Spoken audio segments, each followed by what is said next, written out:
Let someone else fight over this long, blood-stained sand. President Trump shocked the world when he pulled U.S. troops out of war-torn Syria, a move widely seen as a betrayal of the Kurdish Syrian Democratic Forces who fought ISIS alongside the U.S. Stepping across that line was a great honor. History was made when President Trump became the first sitting U.S. president to step foot into North Korea. After many talks to end the decades-long war with South Korea and denuclearize the country, since then, North Korea has fired off several missiles and now says it has no interest in further negotiations with the United States. Theresa May stepped down as British Prime Minister after failing to secure the UK's withdrawal from the European Union. She was later replaced by Boris Johnson. The deadline for Brexit has been pushed back to January 31st. He pulled all the strings.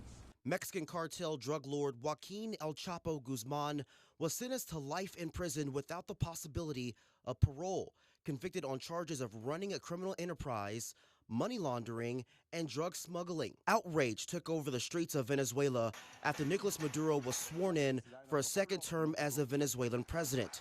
Many countries labeled his re-election illegitimate, recognizing Maduro's opponent, Juan Guaido, as the legitimate president. An economic crisis has forced millions to flee the country. 51 people were killed in a mass shooting at the Al-Noor and Linwood mosques in Christchurch, New Zealand. An Australian citizen has been charged in the attack. We made our decision to ground the aircraft. Aviation authorities grounded all Boeing 737 MAX planes worldwide after two crashes months apart. 157 people were killed in an Ethiopian Airlines crash shortly after takeoff in March, and 189 people died in a Lion Air flight last October. Software designed to automatically lower the plane's nose if it neared a stall is linked to both crashes. Boeing is suspending production of the MAX starting in January.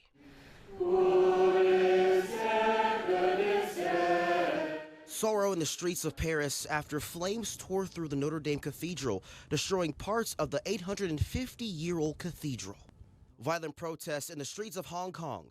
Riots began over opposition to a now withdrawn bill allowing extradition from Hong Kong to China, and morphed into calls for greater democracy and investigations into alleged police brutality.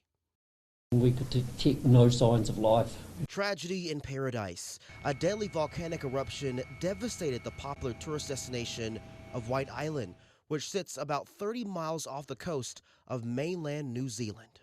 Massive fires ripped through the largest rainforest on the planet, the Amazon, this summer. The Amazon Inferno was sparked by cattle ranchers and loggers clearing land. A big win in the war on terror. ISIS leader Abu Bakr al-Baghdadi was killed in Syria during a raid by U.S. troops. The crisis down under. A woman rushes into the flames to save a koala from an inferno burning in New South Wales, Australia. The wildfires have killed hundreds of koalas, which are an endangered species. The birth of a newly born royal baby boy. The world welcomed Archie Harrison Mountbatten Windsor to the world in May. The son of Prince Harry and the Duchess of Sussex, Meghan Markle, is seventh in line to the British throne. I'm Daryl Forges, and those are the world's most impactful stories of 2019.